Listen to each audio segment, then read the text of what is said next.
Kitab 1 dan 2 Samuel. Dalam Alkitab modern, kedua kitab ini dipisah karena terlalu panjang. Namun sebenarnya kitab ini ditulis sebagai satu kesatuan kisah. Kita hanya akan membahas kitab 1 Samuel dalam video ini. Jadi setelah bangsa Israel dibebaskan dari perbudakan di Mesir, mereka membuat perjanjian dengan Allah di Gunung Sinai. Dan kemudian sampailah mereka di tanah perjanjian.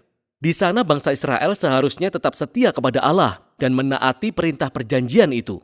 Sebelum kitab Samuel, kitab Hakim-Hakim menunjukkan kegagalan total bangsa Israel dalam menaati perintah Allah. Itu adalah masa-masa terjadinya kerusakan moral dan menunjukkan kebutuhan bangsa Israel akan pemimpin yang setia dan bijaksana. Kitab Samuel memberi jawaban atas kebutuhan itu. Kitab Samuel berfokus pada 3 tokoh utama. Nabi Samuel yang menjadi nama dari kitab ini, lalu ada Raja Saul dan Raja Daud. Di era mereka inilah terjadinya transisi di Israel. Dari bangsa yang terdiri atas suku-suku yang dipimpin oleh hakim-hakim, menjadi satu kerajaan yang dipimpin oleh Raja Daud di Yerusalem. Dan kitab Samuel disusun dengan sangat indah, yang mengaitkan kisah dari 3 tokoh ini ke dalam 4 bagian. Samuel, dia adalah pemimpin kunci dan seorang nabi di bagian pertama kitab ini. Tapi kemudian dia juga memainkan peranan penting di bagian berikutnya, yaitu di kisah Saul. Dan kisah itu dibagi dalam 2 bagian. Saul yang diangkat menjadi raja dan kegagalan-kegagalannya. Bagian kedua adalah tentang kejatuhan Saul dan kematiannya yang tragis. Dan kemudian drama kematian Saul diikuti oleh diangkatnya Daud menjadi raja. Dan kisah tentang Daud ini dibagi dalam 2 bagian. Pertama-tama adalah masa-masa kejayaannya yang kemudian diikuti dengan kegagalannya yang tragis dan perpecahan yang terjadi dalam keluarga kemudian kerajaannya. Kitab ini ditutup dengan sebuah epilog yang merangkum kembali keseluruhan kisah ini. Mari kita selami dan kita lihat bagaimana kitab ini dijabarkan. Bagian pertama diambil dari kekacauan di kitab Hakim-Hakim. Dan kita disuguhi kisah yang menyentuh tentang seorang perempuan yang bernama Hana. Dia sangat sedih karena tidak bisa mempunyai anak. Dan oleh anugerah Allah, pada akhirnya dia melahirkan seorang putra yang bernama Samuel. Dan dalam sukacita, dia menyanyikan puji-pujian di pasal 2. Dan puji-pujian itu adalah tentang Allah yang merendahkan orang yang tinggi hati dan meninggikan orang yang rendah hati. Dan terlepas dari semua tragedi dan kejahatan manusia, Allah sedang bekerja memenuhi tujuannya dalam sejarah. Dan juga tentang bagaimana suatu hari nanti Allah akan mengangkat seorang raja yang diurapi bagi umat Israel. Nah, puji-pujian Hana diletakkan di bagian awal kitab ini untuk memperkenalkan tema kunci dari keseluruhan kisah yang akan kita lihat. Seperti cerita berikut ini. Samuel bertumbuh dewasa dan menjadi nabi dan pemimpin yang hebat bagi umat Israel. Di waktu yang sama, bangsa Filistin yang adalah musuh bebuyutan bangsa Israel menjadi semakin kuat. Dan dalam sebuah pertempuran yang penting, bangsa Israel menjadi sombong. Alih-alih berdoa dan meminta pertolongan Allah, mereka malah mengeluarkan tabut perjanjian sebagai jimat ajaib yang seketika bisa memberi kemenangan bagi bangsa Israel. Oleh karena pikiran mereka yang angkuh, Allah mengizinkan bangsa Israel kalah dalam pertempuran dan tabut Allah dicuri.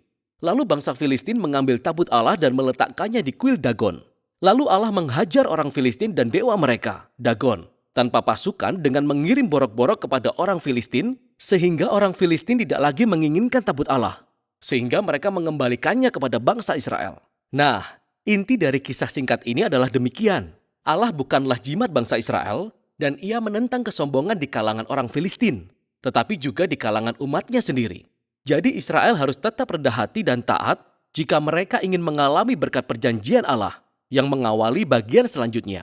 Umat Israel datang kepada Samuel dan berkata, "Hei, kami menginginkan seorang raja seperti yang dimiliki oleh bangsa-bangsa lain. Pergilah dan temukan seorang raja untuk kami." Perkataan itu mengesalkan Samuel.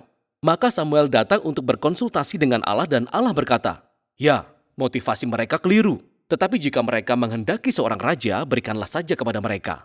Dan kita diperkenalkan pada sosok Saul. Saul adalah sosok yang tragis karena dia terlihat sangat menjanjikan di awal cerita. Dia tinggi dan elok rupanya. Dia adalah kandidat yang sempurna untuk dijadikan raja. Namun dia memiliki karakter yang buruk. Dia tidak jujur, tidak berintegritas, dan tampaknya dia tidak mau mengakui kesalahannya sendiri. Sehingga sifat buruknya inilah yang menjadi alasan kejatuhannya. Saul memenangkan beberapa pertempuran pada awalnya, tetapi kekurangannya semakin menjadi-jadi. Dia akhirnya mendiskualifikasi dirinya dengan cara terang-terangan tidak menaati perintah Allah. Sehingga Samuel yang sudah tua menentang Saul dan bangsa Israel. Dia sudah mengingatkan bangsa Israel bahwa mereka akan menikmati kejayaan di bawah pemerintahan raja yang rendah hati dan setia kepada Allah. Sebaliknya, Raja Israel akan membawa kepada kehancuran. Jadi Samuel memberitahu Saul bahwa Allah akan mengangkat seorang raja baru untuk menggantikannya. Dan kejatuhan Saul dimulai ketika di saat yang bersamaan, Allah sedang bekerja di balik layar untuk mengangkat raja yang baru. Adalah seorang gembala biasa yang bernama Daud. Dia kandidat yang paling tidak diperhitungkan untuk menjadi raja. Namun cerita populer mengenai Daud dan Goliat menunjukkan bahwa pilihan Allah atas Daud tidak didasarkan pada status keluarga, tetapi hanya berdasarkan kepercayaan yang radikal dan penuh kerendahan hati di dalam Allah Israel. Demikianlah kisah ini menjadi perwujudan tema puji-pujian Hana. Saul dan Goliat yang tinggi hati direndahkan, sementara Daud yang rendah hati ditinggikan. Di sini kita menyaksikan Saul mulai dikuasai oleh amarahnya sementara Daud diangkat menjadi raja. Jadi Daud mulai bekerja kepada Saul sebagai panglima perang dan dia memenangkan semua pertempuran dan memperoleh ketenaran. Lalu Saul menjadi cemburu dan dia mulai mengejar Daud, memburu dia dan berusaha untuk membunuhnya. Daud tidak melakukan kesalahan apapun dan dia terus melarikan diri dan menunggu di padang gurun. Disinilah kita melihat karakter Daud yang sesungguhnya. Dia memiliki banyak kesempatan untuk membunuh Saul, namun dia tidak melakukannya. Daud tetap percaya bahwa terlepas dari kejahatan Saul, Allah akan membangkitkan raja baru bagi umatnya. Yang juga menarik adalah kebanyakan syair-syair Daud yang bisa kita baca di kitab Mazmur berhubungan dengan masa-masa ini dalam kehidupannya. Dan syair-syair itu mengekspresikan sikap percaya yang sama. Dan bagian kitab ini diakhiri dengan kematian Saul yang mengerikan setelah kalah dalam peperangan melawan bangsa Filistin. 1 Samuel menceritakan beberapa kisah yang paling rumit yang pernah kita temukan di dalam Alkitab. Dan karakter Saul dan Daud digambarkan dengan sangat realistis. Dan penulis menempatkan kisah mereka sebagai pembelajaran karakter. Sehingga kita dapat merefleksikan karakter kita melalui mereka. Jadi dalam kisah Saul, kita melihat sebuah peringatan. Sangat penting bagi kita untuk merefleksikan sifat buruk kita sendiri dan bagaimana itu bisa membahayakan diri kita dan orang lain. Dan dengan pertolongan Tuhan, kita perlu merendahkan diri kita sendiri dan mengakui sisi buruk kita supaya kisah Saul tidak harus kita alami. Di sisi lain, Daud ditunjukkan sebagai teladan kesabaran dan kepercayaan akan waktu Allah dalam hidup kita. Meskipun dia harus melarikan diri ke padang gurun karena dikejar-kejar oleh Saul. Daud mempunyai alasan untuk berpikir bahwa Allah telah meninggalkannya. Namun bukan itu yang dipikirkan Daud. Jadi kisah Daud menguatkan kita untuk tetap percaya bahwa di balik kejahatan manusia, Allah sedang bekerja untuk memenuhi tujuan-tujuannya, yaitu merendahkan orang yang tinggi hati dan meninggikan orang yang rendah hati. Dan itulah isi kitab 1 Samuel.